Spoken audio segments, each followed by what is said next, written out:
الله أكبر الله أكبر لا إله إلا الله والله أكبر الله أكبر ولله الحمد.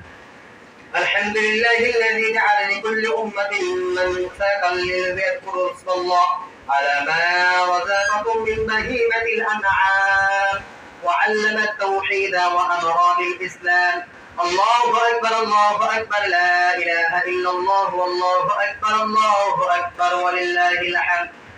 ونشهد أن لا إله إلا الله وحده لا شريك له ونشهد أن سيدنا ومولانا محمدا عبده ورسوله الذي هدانا إلى دار السلام صلى الله عليه وعلى آله وأصحابه الذين قاموا بقائم الأحكام وبذلوا أنفسهم وأموالهم في سبيل الله ويالهم من كرام وسلم تسليما كثيرا. الله أكبر.